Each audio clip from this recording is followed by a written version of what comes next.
হাইকোর্টের নির্দেশনার পর এইচএসসি পরীক্ষায় অংশগ্রহণের সুযোগ পাচ্ছেন চট্টগ্রামের ইসলামিয়া বিশ্ববিদ্যালয় কলেজের ১৪৮ পরীক্ষার্থী।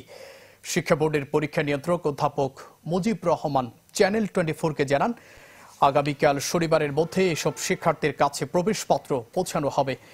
সময়মতো ফি জমা দেয়া হয়নি এমন অজুহাতে কলেজ কর্তৃপক্ষ এসব শিক্ষার্থীর প্রবেশপত্র পাওয়ার ব্যবস্থা করেনি। অথচ শিক্ষার্থীদের অভিযোগ, ছাত্র সংসদের কয়েকজন নেতা নির্দিষ্ট সময়ের আগেই তাদের কাছ থেকে টাকা জমা নিয়েছিলেন। পরে প্রতিকার চেয়ে শিক্ষার্থীরা রিট করলে গতকাল তাদের পরীক্ষায় অংশগ্রহণের সুযোগ দেওয়ার নির্দেশ দেন হাইকোর্ট। নির্দেশনা আমরা পেয়েছি, এখন হাইকোর্টের নির্দেশ যেহেতু এটা তার অমান্য করার মনে হয় কোনো ধরনের স্কোপ আমাদের নেই আর কি। আমরা যেহেতু অর্ডারটা পেয়েছি, আমরা এই যে ছুটির ভিতরে কাজ করব। কালকে আমরা সারাদিন ব্যাপী এগুলো করে ওদের হাতে এডমিট পৌঁছে দেবো আগামী দিন। নগদের কাছে সব গ্রাহকই প্রিয়, তাই তো সারা দেশে ক্যাশ আউট চার্জ সবচেয়ে কম।